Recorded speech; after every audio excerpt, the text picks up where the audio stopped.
말씀 함께 보겠습니다. 하나님의 말씀은 민수기 28장 26절에서 31절까지의 말씀입니다. 구약 성경 245쪽쯤에 기록되어 있습니다. 민수기 28장 26절에서 31절까지 한 절씩 교독하고 마지막 절 함께 읽겠습니다. 77절 처음 익은 열매를 드리는 날에 너희가 여호와께 새 소재를 드릴 때에 성회로 모일 것이요 아무 일도 하지 말 것이며 수송아지 2마리와 순양 1마리와 1년 된 순양 7마리로 여호와께 향기로운 번제를 드릴 것이며 그 소재로는 고운 가루에 기름을 섞어 쓰되 숫송아지 1마리마다 10분의 3이요 순양 1마리에는 10분의 2요 어린 양 7마리에는 어린 양 1마리마다 10분의 1을 드릴 것이며 또 너희를 속죄하기 위하여 순염소 1마리를 드리되 너희는 다 흠없는 것으로 상번제와 그 소제와 전제 외에 그것들을 드릴 것이니라. 아멘. 우리 주보에 기록된 대로 우리 오른손 높이 들고 믿음의 고백 선포하겠습니다. 나는 천지를 지으신 여호와께 복을 받는 자입니다. 아멘. 천지를 지으신 여호와께 복을 받는 우리 성도님들과 교회 되기를 주님의 이름으로 축원합니다. 우리 옆에 있는 성도님들과 인사 한번 할까요? 좌우 돌아보시면서 주님의 이름으로 사랑합니다. 인사 한번 하겠습니다. 네, 주님의 이름으로 사랑합니다. 오늘 예배 잘 오셨습니다. 하나님께서 오늘도 우리에게 은혜 주실 줄 믿습니다. 오늘 장로님께서 기도해 주신 대로 시간이 정말 빠릅니다. 엊그저께 송구영신 예배 드리면서 2025년 시작한 것 같은데 벌써 상반기가 다 지나고 1년의 반이 지났습니다. 오늘 하반기 7월 첫 예배를 하나님 앞에 드리는데 지난 상반기 동안 가정, 직장, 교회 너무 애쓰고 우리 성도님들 수고하셨습니다. 귀한 수고와 헌신으로 가정이 세워지고 직장이 세워지고 그리고 하나님의 교회가 든든히 섬을 믿습니다. 그리고 2025년 하반기에도 하나님께서 은혜 주실 줄 믿습니다. 각 나라와 그리고 각 지역에는 절기와 명절이 있습니다. 우리나라도 설날 명절이 있고요, 추석이 있고 대보름이 있고 단오 같은 큰 명절이 있죠. 지금은 약간 이렇게 지켜지지 않는 경우도 있는데 그래도 설날에는 떡국 끓여 먹고요, 추석에는 송편 만들어 먹고 만들어 먹는 것보다는 사 먹고요. 그리고 대보름에는 나물밥 먹고 그리고 이렇게 부럼도 하고 그러죠. 그리고 단오를 지내면서 옛날에는 모내기 했던 우리 시민들이 쉬고 그 시간을 보내기도 했습니다. 이런 것처럼 성경에도 여러 가지의 절기가 있습니다. 성경의 절기를 오늘 잠깐 소개드리면서 말씀 나누기를 원하는데 우리 한국 교회에서 지키는 절기는 총 4가지 정도가 있거든요. 봄, 여름, 가을, 겨울인데 화면 잠깐 보여주시죠. 1번은 첫 번째는 6월절이에요. 3에서 4월 달에 있는데 이때는 고난 주간이죠. 이 6월절, 초실절, 수장절, 성탄절이 좀 어려운데 100년 전에 선교사님들이 한국으로 오셨을 때 그때 우리는 한자 문화권이었잖아요. 그래서 우리나라 절기 이름을 정할 때 한자를 많이 사용했습니다. 6월절이라는 말이 너무 어려운데 한문으로 너물 유자에 너물 월자입니다. 우리 학교에 월담 금지라고 쓰여져 있는 월자가 바로 저 월자인데요. 이스라엘 백성들이 출애굽할 때 10가지 재앙의 마지막 재앙이 장자의 죽음이었잖아요. 그때 하나님의 사자가 애굽 백성들을 죽이러 갔었을 때 어린 양의 피를 좌우 문설주에 바른 그 피를 넘어간다라고 하잖아요. 그 월자가 바로 넘을 월자입니다. 그래서 이스라엘 백성들이 저 6월절에 출애굽을 했고 그 절기를 기념하는 절기인데요. 저 절기가 왜 고난주간과 부활주일과 같냐면 예수님께서 십자가에 못 박히실 때가 바로 어떤 절기죠? 6월절입니다. 그러니까 6월절과 고난주간과 부활주일은 같은 절기입니다. 그리고 오늘 2번에 보면 초실절이 바로 오늘 절기인데요. 이 초실절을 바라보면 이 초실이라는 말도 좀 어렵게 보이는데 첫 것 할 때 처음 초자하고 열매 실자예요. 그러니까 초실하면 어떤 뜻이에요? 처음 거둔 열매. 저것이 6월절에 77절 7 곱하기 7 49일이 지났고 오순절 5오자에 열순자인데요. 50일이 지난 날을 초실절이라고 하는데 그것이 맥주감사 주일이랑 같습니다. 요건 제가 조금 이따가 설명을 좀 드릴게요. 그리고 세 번째는 수장절입니다. 이것도 너무 어렵죠. 그런데 저 수장절 할 때도 추수하다 할 때의 숫자하고요, 저장하다 할 때의 장자를 써요. 그러니까 추수하여 저장하는 절기, 성경에 이야기하면 초막절과 장막절. 이스라엘 백성들이 40년 동안 광야에 있었지만 추수하지 않았잖아요. 그래서 11월 세 번째 주일이 바로 추수감사 주일로 우리는 지킵니다. 그리고 네 번째는 성탄절인데요. 이것은 성경에는 나와 있지 않지만 교회 회의를 통해서 예수님이 나신 날 하루를 정해서 기념하면 좋겠다라고 정한 것이 12월 25일 크리스마스입니다. 그래서 저는 크리스마스라기보다는 예수님 오신 날이라는 말로 하면 좋을 것 같아요. 오늘은 이번에 나오는 초실절인데 77절이라고도 하고 오순절이라고도 해요. 원래는 6월절이 지난 다음에 50일이 지난 절기니까 5월 말에서 6월 초가 되거든요. 그런데 한국에 100년 전에 선교사님들이 우리나라에 오셨었을 때 그때 이 나라는 너무나도 배고팠어요. 그래서 우리 성도 여러분, 저는 솔직히 잘 모르는데 보릿고개라고 혹시 아세요? 작년에 농사한 것을 다 먹고 나서 먹을 것이 없으니까 첫 열매 나오는 거 무엇을 기다리는 거예요? 보리를 기다리는 거예요. 그 보리가 5월 말에서 6월 초에 열리는데 이 땅에 오신 선교사님들이, 한국 백성들이 쌀을 다 먹고 이제 보릿고개를 지나서 보리를 딱 거두니까 그 보리를 거두는 모습에 아, 한국에서는 첫 열매가 무엇이구나? 보리구나라고 얘기를 하니까 그 보리 거두는 날을 무슨 주일로 하자? 맥주감사 주일로 하자라고 정한 것이 바로 맥주감사 주일이에요. 처음에는 맥주감사 주일이 앞에 좀 있었는데 우리 맥주감사 주일 할 동안에는 1월부터 6월까지의 상반기 감사를 하자라고 해서 한국 교회에서는 7월 첫 번째 주일을 맥주감사 주일로 지켰습니다. 그래서 맥주감사 주일은 우리 지긋지긋하게 배고파고 가난했던 그 어린 시절 보릿고개를 지나며 맥주감사 주일을 통해서 첫 열매를 주신 하나님 앞에 감사하는 주일이 바로 오늘입니다. 그래서 어떤 교회는 맥주감사 주일을요 상반기 감사 주일이라고도 합니다. 성경 말씀을 보면서 초실절 그리고 77절 오늘 말씀에 있는 맥주감사 주일의 은혜를 좀 나눠보도록 하겠습니다. 오늘 말씀 민수기 28장 26절 성경을 좀 보면은 이렇게 기록되어 있어요. 77절 이것이 바로 맥주감사 주일입니다. 처음 익은 열매를 드리는 날에 너희가 여호와께 새 소제를 드릴 때에 성회로 모일 것이고 아무것도 하지 말라고 말씀합니다. 그리고 27절에서 30절까지는 구체적인 제사의 방법이 기록되어 있는데 이것은 지금의 예배로 변환이 되었죠. 그리고 31절에 너희는 다 흠없는 것으로 상번제와 그 소제와 전제의 것들을 하나님 앞에 드리라라고 성경은 77절 즉 맥주 감사주일을 지키라고 말씀합니다. 이렇게 처음 익은 열매를 하나님 앞에 드리며 아무 일도 하지 말고 거룩한 날로 모여 하나님 앞에 예배 드리는 것이 바로 맥주절입니다. 성경에는 이 맥주절에 관한 기사가 굉장히 많습니다. 먼저 출애굽기 23장 19절의 말씀을 보면은요 이렇게 기록되어 있습니다. 너는 밭에서 처음 거둔 소산물의 첫 열매를 너의 하나님 여호와의 집으로 가져와라.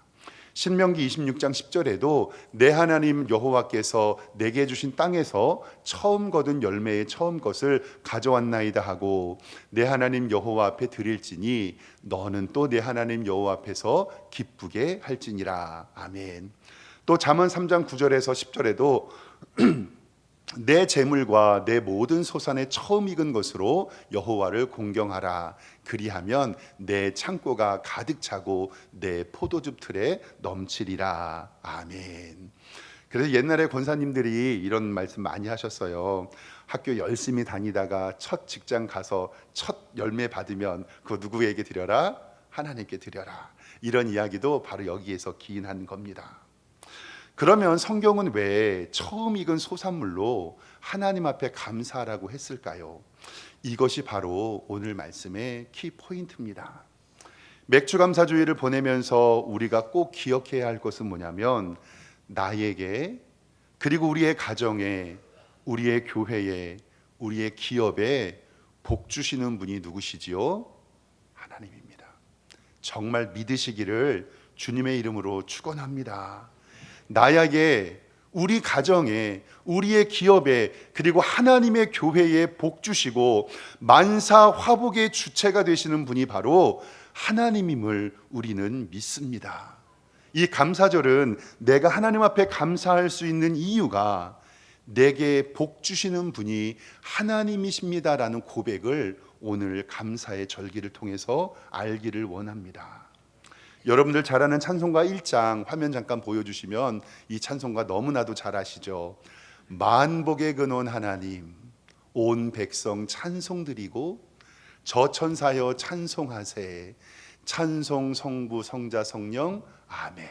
이 찬송가에도 만복의 근원이 누구라고 말씀하시죠? 하나님이라고 말씀합니다.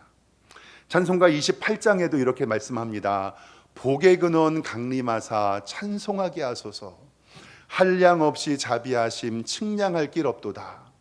천사들의 찬송가를 내게 가르치소서, 구속하신 그 사랑을 항상 찬송합니다. 아멘. 여기에도 복의 근원이 바로 하나님이심을 우리에게 말씀하고 있습니다. 오늘 맥주감사주의를 통해서 우리 성도님들이 꼭 기억해야 할 것, 바로 우리에게 복 주시는 분이 하나님이시다. 매 주일마다 설교 마치고 목사가 성도들에게 기도하는 것을 축도라고 하는데요, 그때마다 민수기 6장 말씀을 선포합니다. 이렇게 기록되어 있습니다. 민수기 6장 24절에 여호와는 내게 복을 주시며, 우리에게 복을 주시는 분이 누구라는 거죠? 여호와 하나님입니다. 너를 지키시기를 원하고 여호와는 그 얼굴을 내게 비추사 은혜 베푸시기를 원하며 여호와는 그 얼굴을 내게로 향하여 드사 평강 주시기를 원하노라. 이 말씀이 여러분들의 삶과 가정과 일터와 하나님의 교회에 넘치기를 주님의 이름으로 축원합니다. 우리에게 복 주시는 분이 하나님이시고, 우리를 지키시는 이도 하나님이시고, 은혜 주시는 이도 하나님이시고, 평강 주시는 이도 하나님이시다.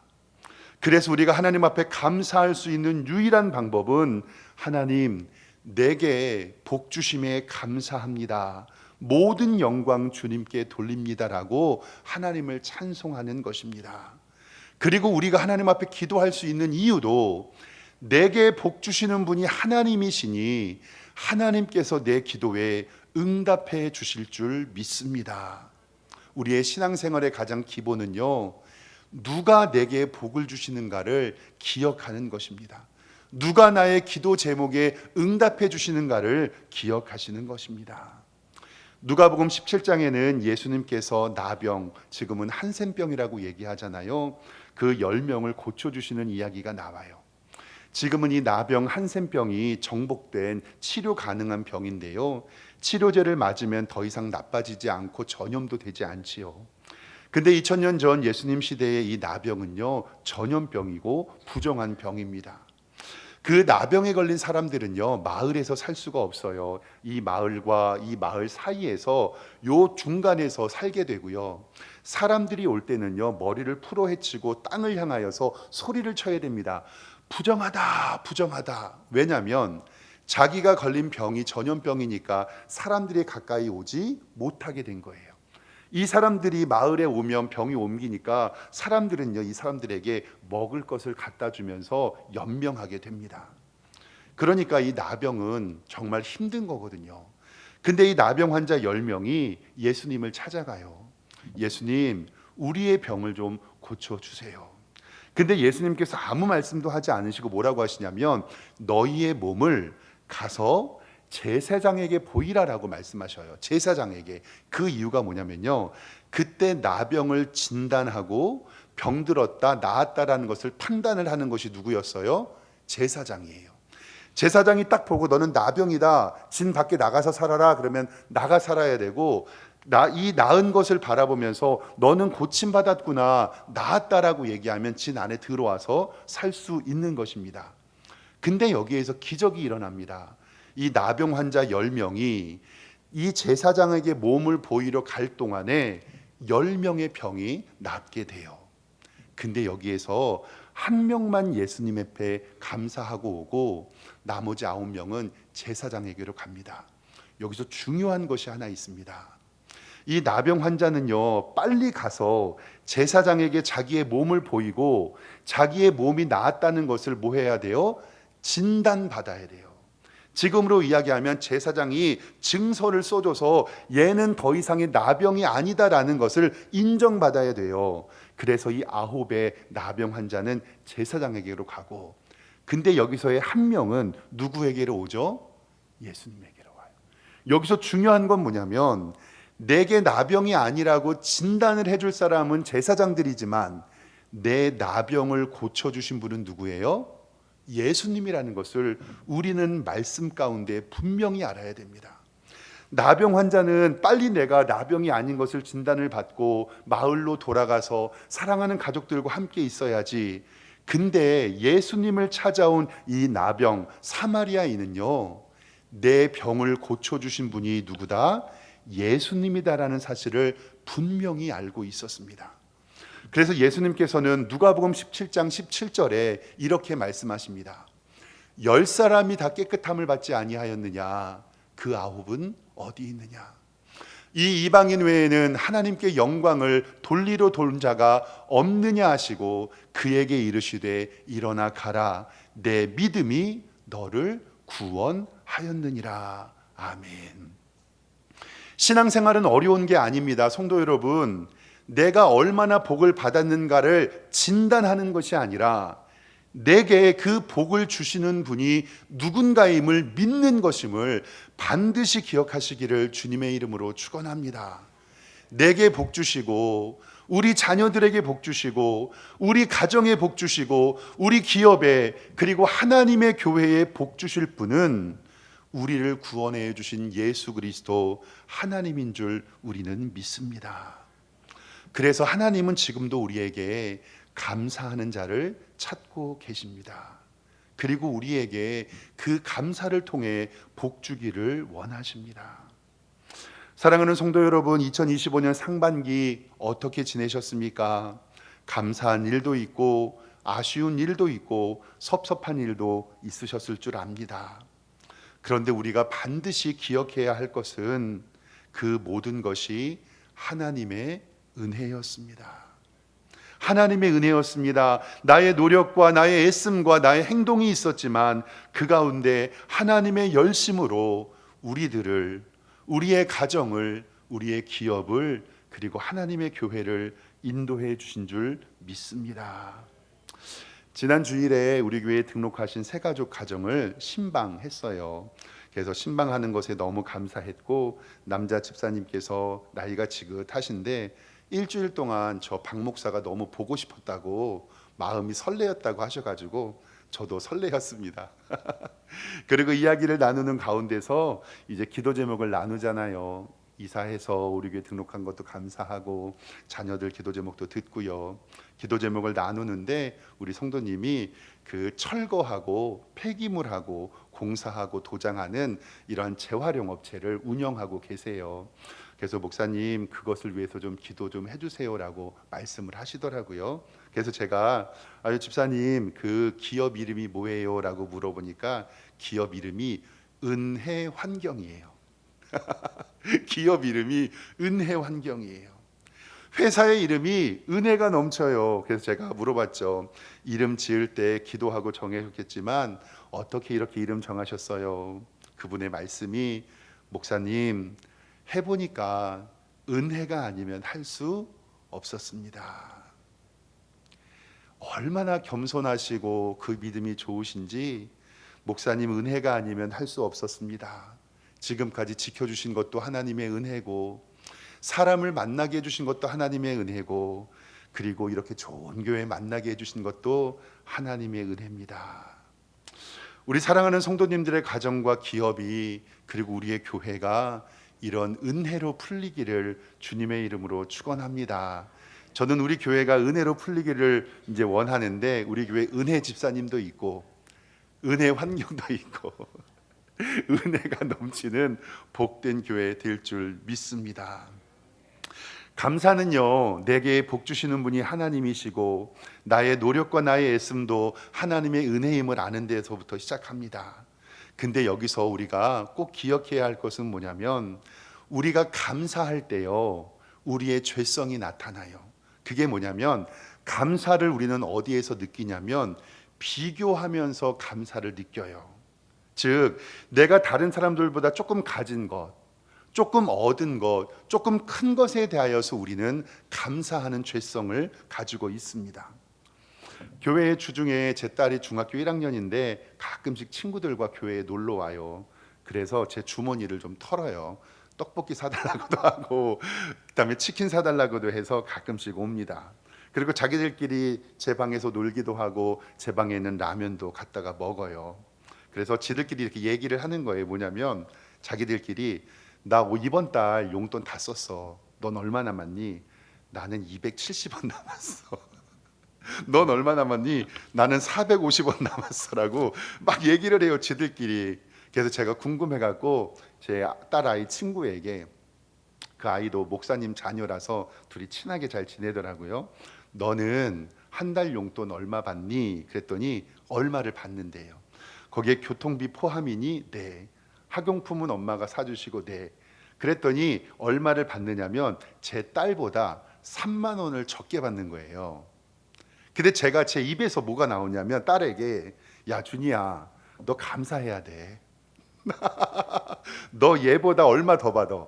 3만 원 더 받아. 근데 제가 말을 해놓고도 이 말이 이상한 거예요. 만약에 우리 딸이 그 친구보다 3만 원 덜 받으면 이거는 감사해야 돼요? 안 감사해야 돼요? 저도 그 말을 해놓고서 목사가 믿음이 없어서 우리의 삶에 어떤 것이 기준이 되어서 다른 사람들과 비교의 우위에 있다고 생각할 때 우리는 감사를 느끼거든요. 근데 사랑하는 성도 여러분, 우리의 감사가 용돈 3만 원 더 받고 용돈 3만 원 덜 받고의 기준이 무엇일까? 그러면 우리가 한 달에 얼마를 벌어야 감사를 하고, 집이 몇 평이어야 감사하고, 어떤 자동차를 타고 감사하고, 우리 자녀들이 어떤 대학을 가야 감사할 수가 있을까? 우리의 감사는 비교의 고통으로 오면 안 된다는 것을 깨닫게 됩니다. 인터넷 좀 보면 여성들이 동창회 다녀오면 남편을 그렇게 바가지를 긁는다면서요. 친구 인스타그램과 페이스북을 보면서 내 친구는 해외여행 다녀왔다, 어떤 친구는 명품 백을 샀다, 어떤 친구는 차를 샀네, 여행을 다녀왔네 하면서 남편에게 바가지를 긁는다는 좀 기사를 본 적이 있습니다. 그래서 그리고 어떤 여성분은 이런 얘기도 좀 글을 봤어요. 동창회를 가는데 들고 나갈 백이 없어서 내가 타고 다니는 차가 창피해서 동창회를 안 가셨대요. 우리는 너무 비교의 고통 속에서 살고 있고 스스로의 감사도 비교에서 나오고 있구나라는 것을 생각하니 좀 마음이 아팠습니다. 하나님 앞에서의 감사는요, 비교할 수 없는 기쁨에서 나옵니다. 성경 말씀에 오직 의인은 믿음으로 말미암아 살리라 했던 이 말씀이 바로 우리의 감사는 믿음에서부터 시작하는 것입니다. 하박국서 2장 4절 말씀에는 뭐라고 기록되어 있냐면, 보라, 그의 마음은 교만하며 그의 속에서 정직하지 못하나 의인은 그의 믿음으로 말미암아 살리라. 아멘. 이 말씀이 로마서와 갈라디아에서 인용을 했고, 성도가 살아가는 유일한 방법은 믿음인데 다른 사람과 비교하지 말고 내 믿음으로 살아라. 너가 가지고 있는 믿음이 세상의 가치가 아닌 하나님의 나라의 가치가 되고, 그러니까 세상 바라보지 말고 하나님 바라보고 살아라 라고 우리에게 말씀합니다. 너의 마음에 정말로 기뻐하며 감사해야 할 이유가 돈이냐, 자동차냐, 학벌이냐, 집이냐, 가방이냐, 자녀들의 성공이냐, 너의 믿음은 무엇이냐? 정말로 성도가 기뻐하고 감사해야 하는 이유가 무엇인가를 성경은 우리에게 말씀하고 있습니다. 그 대답은 하박국서 3장 17절에 우리에게 분명히 말씀하는데 보세요. 비록 무화과 나무가 무성하지 못하고 포도나무에 열매가 없고 감람나무에 소출이 없고 밭에 먹을 것이 없으며 우리의 양이 없으며 외양간에 소가 없을지라도 나는 여호와로 말미암아 즐거워하며 나의 구원의 하나님으로 말미암아 기뻐하노라. 아멘. 다시 17절 보면은요, 이 말씀이 어떤 말씀이냐면요, 우리의 삶에 자랑할 거리, 감사할 거리가 무화과 때문에 자랑했고 감사했고, 포도나무 때문에 그 열매 때문에 자랑했고 감사했고, 감람나무의 소출 때문에 감사하고 자랑했으며, 밭에 먹을 것 때문에 감사했고, 우리의 양 때문에 감사했고, 외양간의 소 때문에 우리가 감사하고 자랑했지만, 오늘 하박국의 기자는 뭐라고 이야기했냐면, 나는 그것이 다 없어도 나는 여호와로 말미암아 즐거워하며 나의 구원의 하나님으로 말미암아 기뻐하리로다. 아멘. 이 믿음의 고백이 여러분들과 저의 고백 되기를 주님의 이름으로 축원합니다. 우리의 삶이 무화과와 포도나무와 감람나무와 밭에 먹을 것으로 인하여 평가되지가 않는다는 것입니다. 우리의 죄성 때문에 이 세상에 많은 것 가지고 싶지요. 저도요, 사람인지라요, 좋은 집에서 살고 싶고 좋은 차 타고 싶고 매일매일 맛있는 거 먹고 싶고 좋은 구경 다니고 싶습니다.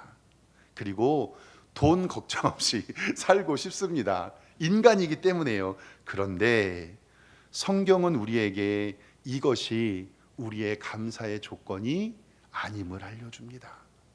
세상의 가치관으로 비교의 감사 이것 하지 말아라. 우리의 절대적인 감사는 하나님이 나를 구원해 주시고 십자가 지심으로 말미암아 나는 구원의 하나님을 의지합니다 라는 기도가 우리의 기도가 될 줄 믿습니다.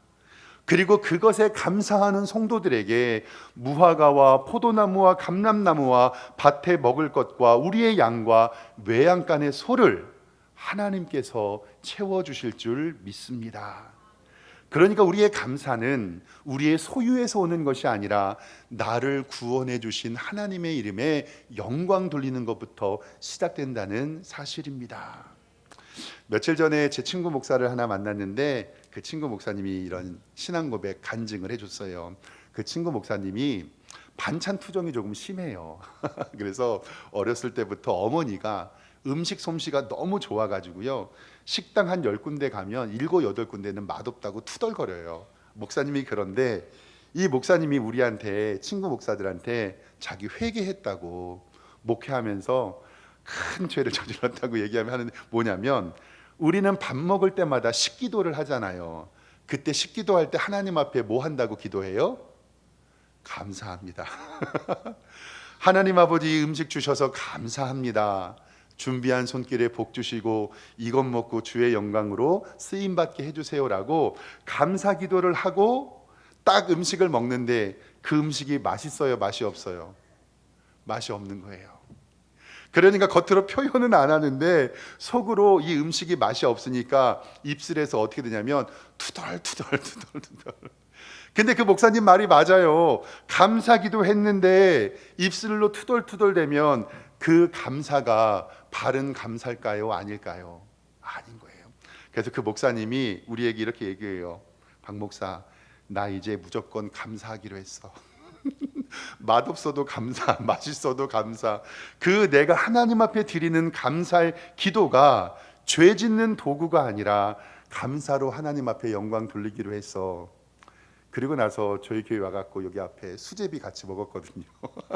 그러면서 감사해라 제가 얘기했죠. 사랑하는 성도 여러분, 이제부터 어떠한 일이 있어도 감사하기를 다짐하는 성도님 되시기를 주님의 이름으로 축원합니다. 내가 다른 사람들보다 조금 우위에 있다고 감사하면요, 내가 다른 사람보다 덜 가졌을 때 우리는 비참함을 느끼게 돼요. 나를 구원해 주신 하나님이 계시기에 내가 하나님의 은혜를 바라보며 살아가리라. 그리고 나는 오늘부터 어떠한 일이 있어도 감사하리라 라고 다짐하는 여러분들과 제가 되기를 축원합니다. 근데 쉽지는 않을 거예요. 저도 어렵더라고요. 그런데 예수님께서 우리에게 데살로니가전서 5장 16절부터 말씀하시는 것, 항상 기뻐해라, 쉬지 말고 기도해라, 그리고 범사에 무엇해라? 감사해라. 이것이 그리스도 예수 안에서 너희를 향하신 하나님의 뜻이니라. 아멘. 이 세상에는 당연한 것이 하나도 없습니다. 하나님의 은혜로 우리에게 주어졌고, 오늘 하루도 이번 주도 남아있는 하반기도 하나님 앞에 감사하며 주께 영광 돌리는 복된 성도님들 되시기를 주님의 이름으로 축원합니다. 기도하겠습니다. 하나님 아버지, 맥주감사주의를 보내며 지금까지 인도해 주신 하나님의 은혜에 감사합니다. 거저된 것은 하나도 없었습니다. 모든 것이 하나님의 은혜였습니다.